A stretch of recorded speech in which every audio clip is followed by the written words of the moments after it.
Hallo, ich bin der Manuel Schad von SWD Sports. Heute haben wir den Maxi Scheck im Interview. Der wird in Kürze an der härtesten Rallye der Welt teilnehmen und wir haben ein paar Fragen an ihn. Hallo Maxi, wie geht's dir? Servus, mir geht's gut. Alles bestens, danke der Nachfrage. Ich möchte erst mal danken, dass du dir die Zeit nimmst und dass ich jetzt kurz vor der Dakar, wo die Aufregung ja am größten ist, ein kleines Interview mit dir führen darf. Natürlich machen wir das jetzt nicht aus Eigensinn. Wir wollen auch für dich ein bisschen Werbung machen, damit du vielleicht über dein GoFound-Account noch ein bisschen einen Push bekommst. Das ist ja nicht wirklich billig, der Sport, den du betreibst. Jetzt habe ich aber ein paar Fragen an den Menschen hinterm Helm, an den Menschen unterm Helm. Du bist ja der Enkel der Rennsportlegende Heribert Scheck, der auch bei BMW total erfolgreich war, aber auch nicht unter BMW, sondern Maiko und Co. Wie ist das für dich als Enkel? Glaubst du, das hat Vor- oder Nachteile? Sowohl als auch. Also es hilft mir hier und da. Auf der anderen Seite steht man natürlich vor allem anfangs ein bisschen im Schatten. Aber ich habe mir jetzt, glaube ich, schon meinen eigenen Namen ein bisschen gemacht. Wie bist du zum Motorsport gekommen? Gut, das ist mir ganz einfach in die Wiege gelegt worden. Bin ich nicht drum rumgekommen. Als kleines Kind schon dabei gewesen bei meinen Eltern auf den Duo-Rennen. Dann meine Tante ist ja noch Dakar gefahren zu der Zeit, wo ich schon auf der Welt war. Also da kann ich mich auch noch dran erinnern. Der Opa im Hintergrund, dann das Motorradgeschäft daheim. War eigentlich ganz klar, sobald es geht, aufs Motorrad. Was fasziniert dich an der Dakar so? Ist es das Abenteuer, ist es der Wettkampf oder dieses Grenzerlebnis? Aber ich würde sagen, es gehört alles ein bisschen zusammen. Ganz klar irgendwo dieser Wettkampf, diese Herausforderung. Ich glaube, das ist das Härteste, was man auf dem Motorrad machen kann, meiner Meinung nach. Oder gehe ich mal davon aus. Sicher mit eins von den gefährlichsten Sachen. Dann natürlich auch das Abenteuer. Du bist weit weg von zu Hause, irgendwo in einem arabischen Land, in der Wüste. Komplett anderes Land, wie gesagt, Wüstenumgebung, Motorradfahren. Was gibt Schöneres? Du bist gerade mal 25 Jahre alt, ne? Da ist das ein Riesenabenteuer. Was würdest du als deine größten Stärken und als deine größten Schwächen ansehen? Meine größte Stärke ist mein schrauberisches Talent oder meine schrauberischen Fähigkeiten als Mechaniker. Ich behaupte immer, ich kann so gut schrauben, wie ich am Motorrad fahren kann. Also das gleicht sich auf jeden Fall aus. Da bin ich, glaube ich, anderen ein Stück weit voraus, vor allem in meinem Alter. Ansonsten bin ich so ein bisschen Improvisationstalent. Also ich kriege alles immer irgendwie hin, auch wenn es mal auf der letzten Drücke ist. Da komme ich auch gleich auf meine Schwäche zu sprechen, sage ich jetzt mal. Ich bin gerne mal ein bisschen ein Chaot. Alles ein bisschen auf der letzten Drücker. Organisationstalent ist jetzt nicht ganz so das Große. Ich bin eher der Mann am Schraubenschlüssel als der am Rechner, wo plant. Aber das gleicht sich ganz gut aus. Jetzt hast du das Schrauben in den Fokus gesetzt. Warum Schrauben? Ich habe gedacht, du fährst eine Rallye. Man kann das machen in einem Team. Das kostet sehr viel Geld. Heißt, morgens aufs Motorrad sitzen, abends abgeben zum Physiotherapeut und ins Bett. Man kann sich aber wie die paar wenigen, die das jedes Jahr machen, sich in die harte Klasse einschreiben, bei den Originals, auch Kistenfahrer, Marathonfahrer oder ursprünglich mal Moto genannt. Das heißt, ohne jegliche äußerliche Hilfe, sprich, wir haben alles selber zu machen, wir kommen abends ins Ziel oder nachmittags ins Ziel, haben einen extra abgesperrten Bereich für uns in der Klasse. Da darf kein Mechaniker rein, da darf kein Helfer rein. Das heißt, du musst wirklich vom Ölwechsel über Reifenwechsel, über Zelt aufbauen, Zelt abbauen morgens, deine Organisation, du musst wirklich alles selber erledigen. Wir sind auch begrenzt auf eine große Ersatzteilkiste, wo wir Ersatzteile mitnehmen dürfen und unsere Werkzeuge. Also so ein bisschen die Einzelkämpfer. Du sagst halt Ölwechsel. Ich meine, ich habe bei mir im Kundendienstheft 10.000 Kilometer stehen. Ja, ich bei den Wettbewerbsmotoren ein bisschen ein anderes Thema. Man spricht ja gern so von die goldene Regel, 10 Stunden Ölwechsel. Jetzt muss man sich vorstellen, die Motoren sind ja wirklich extrem hoch belastet für so einen 450 Kubik Einzylinder. Also die machen um die 70 PS und die rufen mir eigentlich auch, würde ich mal sagen, 70% von der Zeit ab. Trotzdem alle 2 Tage in Ölwechsel, also ich sag mal 15 bis 20 Stunden, 1500 bis 2000 Kilometer, da muss das Öl raus und frisches rein. Jetzt bist du mit dem Motorrad ja schon mal gefahren, bevor du jetzt dich für die Dakar entschieden hast. Was ist denn so eine Höchstgeschwindigkeit, die du da erreichst? Dieses Motorrad läuft in der Spitze bei guten Bedingungen 175. Wir sind aber bei der Rallye tatsächlich begrenzt auf 160 km/h. Das hat man vor 2-3 Jahren mal eingeführt. Also für die Sicherheit hat man das eingeführt, weil die Werksmotorräder sind teilweise auch schon 190 gelaufen, die 450er. Für uns Privatfahrer macht es jetzt nicht unbedingt sicherer, weil die Werksfahrer, die haben ein E-Gas, die sind gedrosselt, das heißt, die legen den Hebel um und das Ding fährt nicht über 160. Wir müssen das selber machen. Das heißt, wenn du wirklich mal ein schnelles Stück hast und du fahrst dann 160, dann musst du nebenher noch anfangen auf den Tacho zum gucken, dass du ja nicht über die 160 kommst. Da gibt es nämlich direkt mal eine fette Zeitstrafe. Ja. Wird alles GPS überwacht und damit kriegt auch der Veranstalter, die Organisatoren kriegen das mit, wenn du zu schnell fährst, so wie jeden anderen Regelverstoß, auch wenn du Pausen machst und alles, du bist ja überwacht, was natürlich in diesem Fall auch ein Sicherheitsaspekt ist. Ne? Haben wir im Vorgespräch, wir haben das geübt, im Vorgespräch drüber geredet. Du wirst überwacht und sobald du keine Meldung abgibst und das Motorrad sich nicht bewegt, kommt auch der Rettungstrupp und hilft dir. Trotzdem ist es ein Riesenrisiko, was du da eingehst. Ne? Wie beurteilst du das für dich? Ja, also man muss sich schon bewusst sein, dass der Spaß, den wir da machen, nicht ganz ungefährlich ist. Und ich glaube, das ist auch jetzt nicht für jeden Motocross-Fahrer da draußen was. Es gibt ja viele Fahrer, oder ich sag mal der Großteil, die fahren nur mit der Brechstange. So einer war ich zum Glück noch nie. Das zeichnet mich, glaube ich, auch ein bisschen aus als Rallye-Fahrer, beziehungsweise drückt mich auch ein bisschen in die Richtung.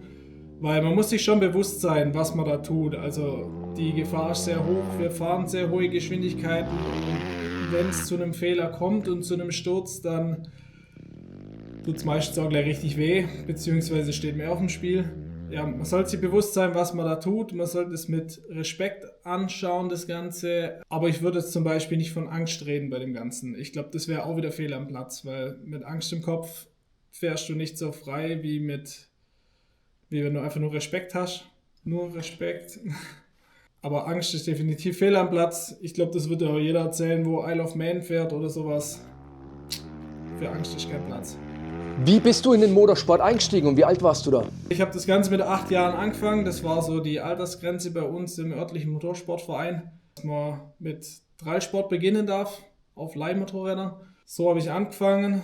So ging das dann auch weiter. Also war dann im Dreisport aktiv, bis ich 16 war. Habe parallel noch aktiv hochklassig Handball gespielt. Und mit 16 kam dann der Schritt, endlich der lang ersehnte, in den Endurosport. Es waren noch ein bisschen meine Eltern, die mich davon abgehalten haben, da früher einzusteigen. Mit 16 dann Endurosport bzw. Cross Country, später dann klassisches Enduro und dann mit meinem deutschen Enduro-Pokalsieg in 2022 und 2 Six Days im Nacken habe ich dann gesagt, okay, und jetzt will ich den Rallye-Sport ausprobieren. Der reizt mich schon mein Leben lang. Bin dann einfach mal blindäugig los auf meine erste Rallye. Ist sofort super gelaufen. Ich hatte einen riesen Spaß dabei und habe erkannt, okay, das ist genau das, was ich machen will. Ja, und ab da war klar, okay, jetzt geht's an meinen Kindheitstraum. Rallye Dakar ist jetzt nicht mehr so weit entfernt. Jetzt ist das Ganze greifbar und jetzt geht's darum, alle Hebel in Bewegung zu setzen und alles in diese Richtung, alles für dieses eine Ziel. Als wir uns das letzte Mal getroffen haben, im August, als ich da mal kurz bei dir vorbeigekommen bin, da hast du aber noch was ganz anderes vorgehabt. Da hattest du die F900 vorbereitet für auch ein ganz besonderes Event, die 6-Tage-Fahrt. Das ist eine Erprobungsfahrt, eine Dauerbelastungstest quasi von den Herstellern früher gewesen, ja wirklich. Und da durften auch nur die Fahrer selbst an den Motorrädern schrauben. Und du bist da mit diesem großen Gerät angereist nach Bergamo, Italien. Das war ja ganz um die Ecke bei dir. Das Video, die Vorstellung, machen wir mal hier mit rein. Wie ist es da für dich gelaufen? Ja, also im Großen und Ganzen, wie gesagt, erstmal interessantes Projekt. Habe ich vorher noch nicht gesehen, dass einer mit so einem Adventure-Bike, also wirklich vollen großen Zweizylinder, was ja heute nicht mehr Stand der Dinge ist. Früher haben sie mit den BMWs da auch gewonnen, aber da ging es darum, dass die waren A, deutlich leichter, B, hatten die einfach einen Leistungsvorteil, braucht man heute nicht mehr. Hat bisher noch keiner gemacht, war für mich ein Anreiz zum sagen, okay, und das probiere ich und das kann ich schaffen. Wie gesagt, da kommt wieder der Mechaniker irgendwo. Ich wusste auch, wenn was schief geht oder es wird wahrscheinlich irgendwas schief gehen technisch, bin ich gut aufgestellt, ich weiß, was ich da tue. habe ich dann auch braucht, diesen Skill. Habe 2, 3 kleine technische Probleme gehabt, die einfach ein bisschen der Größe vom Motorrad geschuldet waren. Habe einen Schalthebel zweimal abgefahren und ein riesen Loch im Kupplungsdeckel. Das Ganze dann aber geflickt unterwegs, so leider nicht ganz mein Ziel geschafft, das Ganze ohne Strafzeit zu machen. Habe mir da leichte Zeitstrafe eingefangen. Es waren unter 10 Minuten, glaube ich. Also im Großen und Ganzen sehr, sehr positiv, kam bei den Leuten wahnsinnig gut an. Also ich habe Fans gehabt ohne Ende auf der Strecke. Ich glaube einfach dadurch, dass ich halt mit einem Zweizylinder da war, mit einer BMW. Das sieht man bei den Six Days oder im klassischen Enduro sonst halt gar nicht. Zumindest mal die letzten 30 Jahre nicht mehr. War Wahnsinnserfahrung, war ein Riesenspaß und war eine geile Nummer. War da schon klar, dass du die Dakar in diesem Jahr fahren wirst? Also die Dakar ist ja im nächsten Jahr, aber du weißt, was ich meine? Also wo die Planung für die Six Days anstand, war das noch nicht klar mit der Dakar. Ich wusste, dass ich im Januar auf jeden Fall irgendwas Großes geplant habe, wenn entweder die Dakar oder das Afrika Eco Race. Ja, habe mir dann die Six Days da in den Kopf gesetzt. Ja, und dann kurz vor die Six Days kam die Zusage für die Dakar und das war natürlich dann schon, da hat es mal kurz gerumpelt. Du hoppelst da quasi von einem Event zum anderen. Die Six Days, müssen wir den Zuschauern erklären, die war im September, ne? Im August. Ende August, okay. Die Dakar ist ja schon im Januar. Wir reden von einer Vorbereitungszeit von 3, 4 Monaten für die Dakar. Härteste Rallye der Welt, ne? Dürfen wir nicht vergessen. Wie bereitet man sich dann da eigentlich vor darauf? Ja, also die größte Hürde war erstmal irgendwie das Geld ranzukriegen. Also kann ich ja jetzt so offen sagen, der ganze Spaß kostet insgesamt um die 80.000 Euro für mich. Und das ist wirklich low budget, also weniger geht nicht. Das heißt, die größte Hürde war erstmal losziehen, Sponsoren finden für das Ganze, was vor allem in Deutschland extrem schwierig ist im Motorsport. Mache ich ja die letzten Jahre auch schon. Da hatte ich Glück, dass tatsächlich dieses Thema Dakar echt nochmal anders aufgegriffen wird bei den Sponsoren. Ja, und dann ging es natürlich an die körperliche Vorbereitung und vor allem auch an die Planung, an das Organisatorische. Und ja, ich dachte, ich habe ein Bild davon, was das für ein Riesenaufwand ist. Und ich bin ehrlich, ich hatte überhaupt keine Ahnung. Also es ist unfassbar, dieser organisatorische Aufwand dahinter. Brutal. Jetzt sehen wir dich das ganze Jahr auf dem Motorrad, ne? Und als normaler Bürger da draußen denke ich mir, was will denn der sich noch vorbereiten? Der fährt das ganze Jahr. Aber auch für dich ist das ja dann einfach nochmal nicht so, sondern so ein ganzes Stück mehr Arbeit, mentale Vorbereitung, das Motorrad. Wer hat denn eine Dakar-Maschine rumstehen? Mit was fährst du heuer? KTM. Eine? Wie viel Kubik hat die? KTM 450 Rallye Replika. Ich habe gerade jetzt die Zahlen gesehen. Also 75% vom Starterfeld sind mit dem Motorrad am Start. Baujahr? 2022. Also nicht das neueste Modell? Nee, bewusst. Wie viele Kilometer hat das Motorrad schon drauf?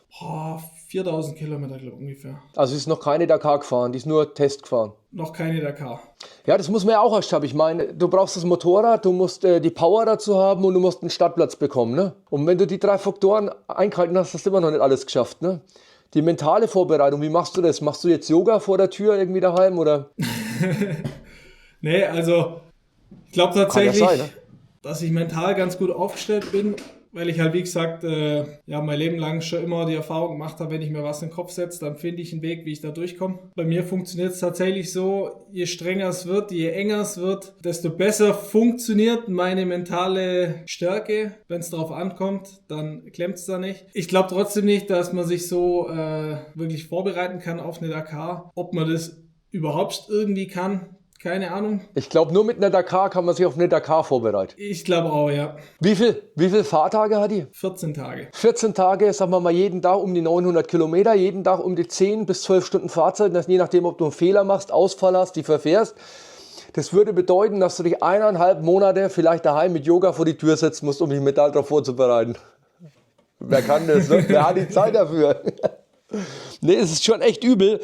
Also ich ziehe ja meinen Hut vor dir. Ich habe die Eier nicht gehabt, aber ich habe mit 25 auch andere Probleme am Hals gehabt. Firmengründung, Kinder und Co. Ne? Deshalb verfolge ich das so gern und ich glaube, ich schwimme ein bisschen mit und ich hoffe auch, dass wir ganz, ganz viel von dir mitkriegen. von deiner Dakar. Ich habe so ein Alter, da könntest du mein Sohn sein, wenn deine Mutter gewollt hätte. Und dann kannst du das so mitverfolgen und kannst so ein bisschen deinen Traum, nur so ein kleines bisschen miterleben. Aber jetzt bin ich ja der Zuschauer. Wie kann ich deinen Traum erleben? Wo kann ich dich verfolgen? Wo sehe ich das, was du machst? Also Nummer 1 Empfehlung, ganz klar diese Dakar-App. Ist super, ist kostenlos im App Store, Google Play Store, was auch immer. Da sieht man eigentlich den ganzen Tag über alles, was es an Medien gibt für die Dakar. Ihr könnt live verfolgen, welches Motorrad wo rumfährt. Also ihr könnt meine Startnummer suchen und schauen, wo ich gerade unterwegs bin. Da kommen permanent Videos online, Highlights von den Motorradfahrern. Witzigerweise oder echt cool. Ich bin auch von der Dakar gefragt worden, ob ich Interesse hätte, dass sie mich ausrüsten mit GoPros und ich dann eventuell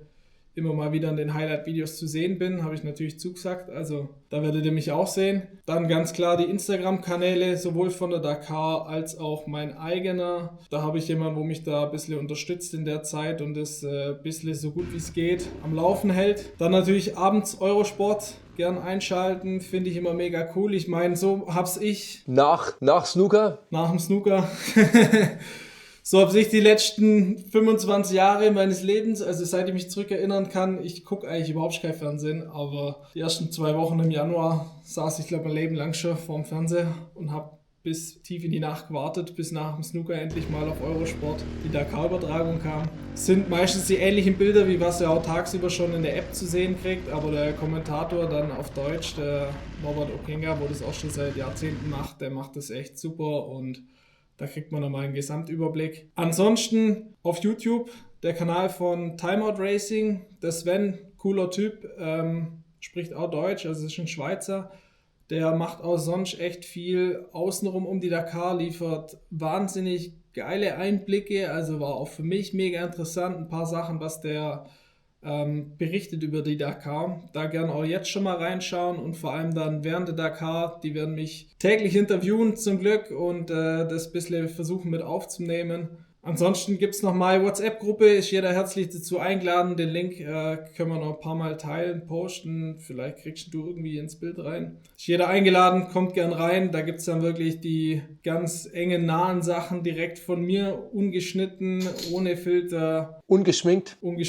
Da geht es dann wirklich ans Eingemachte. Jetzt sehe ich das Scheck hinten dran, das schöne Jäckchen, die 101. Was bedeutet das? Warum diese Zahl? Ja gut, die 101. Viele kennen vielleicht noch Gaston Rayet, der kleine Zwerg auf der riesen BMW. Ich bin einfach mit diesem BMW-Thema groß geworden. Das war für mich, keine Ahnung, also ich lebe da heute irgendwie noch in der Vergangenheit. Ja, große Legende, war ein geiles Bild, waren die erfolgreichen Jahre von BMW und der Gaston Rayet war eben mit dieser Startnummer 2 Jahre in Folge auf einer BMW Sieger von der Rallye Dakar. Ja, und das hat für mich so ein bisschen Ansporn gegeben, meine eigentliche Startnummer, die 34, auf die Seite zu legen und da mal ein bisschen Nostalgie walten zu lassen. Der junge Belgier war auch auf Suzuki ganz erfolgreich. Die Maschine hat der Häsler zu Hause, da freut er sich immer, wenn er die zeigen darf. Scheck habe ich drüber, deinen Namen. Wie war das bei deinem Opa? Der hat erst ziemlich spät angefangen, die Rallye zu fahren. Ich glaube, das war so mit 50, haben die gesagt.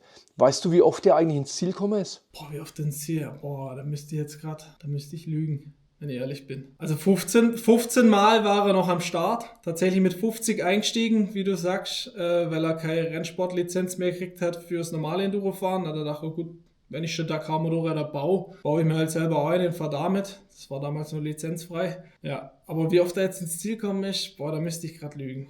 Also ich habe da noch 4 Jahre Zeit, vielleicht schaffe ich es auch noch mal sowas zu fahren. Meine Kinder sind ja schon fast aus dem Haus. Was ist jetzt, wir haben den 26. heute, 26.12. Beginnen, hast du gesagt, am 3. Januar. Wie viele Tage nochmal? Also haben wir, glaube ich, noch nicht gesagt. Wie gesagt, am 3. Januar geht's los, da ist der Prolog. Und dann sind es 14 Tage. Einen Ruhetag haben wir noch dazwischen, nach der Hälfte von der Rallye. Es sind 2 Marathon-Stages mit drin. Die sind jetzt für uns, wo sowieso in der Marathon-Klasse starten, nicht ganz so viel anders wie die anderen, außer dass wir abends halt unsere Ersatzteilkiste nicht kriegen. Du lebst wirklich nur von dem, was du dabei hast an den 2 Stages und kriegst abends so ein EPA. Das ist so eine Bundeswehrpackung zum Essen. Ja, insgesamt 8000 Kilometer. 3. Januar geht's los, 17. Januar hoffentlich dann für mich der Zieleinlauf. Ehre. Wie fühlst du dich jetzt so, wenn man das vor den Leuten fragen kann?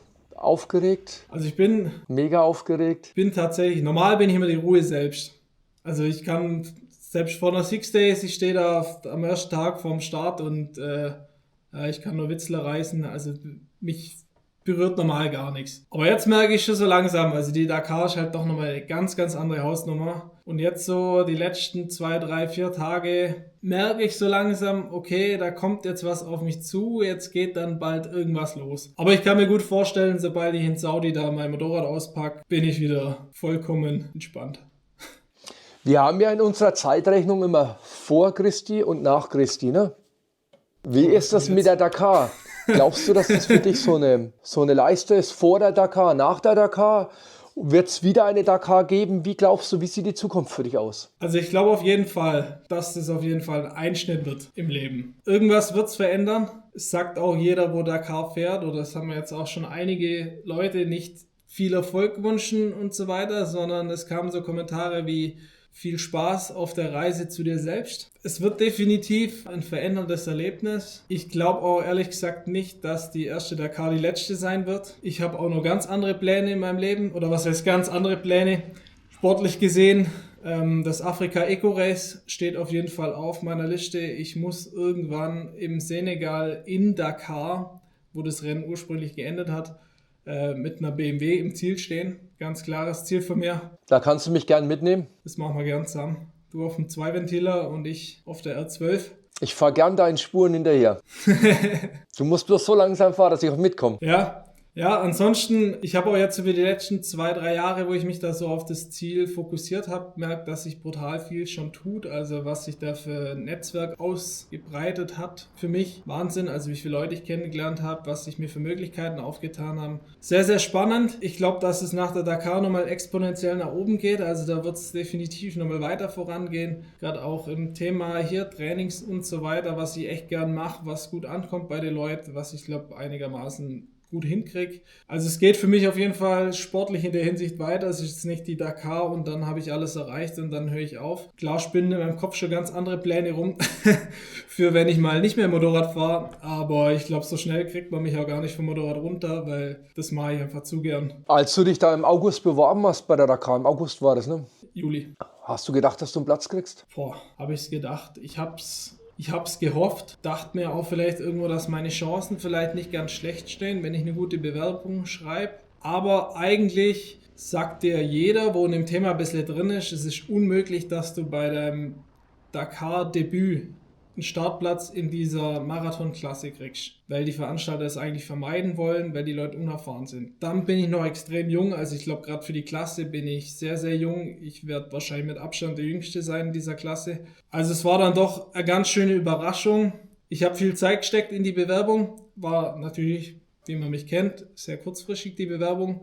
Und wo dann die E-Mail kam, hey, du hast einen Startplatz, da dachte ich so, wow, okay, damit hätte ich jetzt nicht unbedingt gerechnet, aber geil, greifen wir es an. Ihr seid 2 Deutsche. Seid ihr alle beide in der Malilobo-Klasse oder nur du? Also wir sind 2 deutsche Motorradfahrer. Mein Kollege der Markus, der fährt in einem Serviceteam, also ist voll umsorgt. Fährt morgens los, fährt abends wieder zurück, stellt sein Motorrad hin, geht zum Physio und ins Bett. Zur Physiotherapeutin und geht mit ihr ins Bett. Da möchte jetzt niemand was unterstellen. Ja, den Luxus habe ich leider nicht. Ich werde selber schrauben müssen und mein eigener Physio sein müssen. Du schläfst dann auch im Zelt, ne? Genau, gehört dazu in dieser Klasse, du schläfst auch im Zelt. Dieses Zelt wird auch nicht aufgebaut, das heißt, wenn ich ins Ziel komme, steht ein großer Haufen, meine Ersatzteilkiste, mein Zelt, mein Schlafsack, dann heißt es umziehen, Zelt aufbauen, dann geht mal was essen, dann Motorrad schrauben und dann hoffentlich irgendwann, wenn man fertig ist, vielleicht noch kurz entspannen und ins Bett. Bei 10 Stunden Fahrzeit bleibt nicht viel übrig, ne? An Zeit zum Schrauben. Ja, vor allem klingelt halt morgens um 3:30 oder so klingelt der Wecker und dann geht's wieder los. Also Erde. Schlafmangel ist, glaube ich, so mit einer der entscheidenden Punkte in dieser Klasse. Mich könnte jetzt ein Lochner im Bauch fragen, aber ich bin ja eigentlich froh, dass du überhaupt die Zeit genommen hast, jetzt heute am Feiertag, uns da draußen zu informieren, wie es dir geht und was du da treibst. Ich hoffe, dass wir Aufmerksamkeit für dich erzeugen konnten, dass da einfach ein bisschen was geht, auch ein bisschen Unterstützung. Unterstützung heißt dann immer auch Geld. Das gleich auch, wenn ihr ihn liked, teilt und ein bisschen populärer macht, damit er einfach mehr Support bekommt. Ich danke dir ganz, ganz herzlich, dass du dir die Zeit genommen hast. Sehr gerne. Ist ja nicht selbstverständlich. Euch da draußen danke ich fürs Zuschauen. Wie gesagt, liked uns in Instagram, Facebook, TikTok oder wo sonst. Macht die Glocke an. Bis bald. Euer Manuel und Maxi. Also von mir auch nochmal vielen Dank fürs Zuhören. Ich hoffe, ich kann euch Einblick in dieses Dakar-Thema geben aus deutscher Sicht. Finde ich sehr wichtig. Ich hätte es früher auch gern gehabt. Heute haben wir die Möglichkeiten über Social Media. Ich hoffe, wir können es ausreizen. Und ich freue mich, wenn Interessenten da sind und wenn ich euch ein bisschen was von meiner Reise teilen kann. Da kriegen wir auf jeden Fall was hin. Haut rein.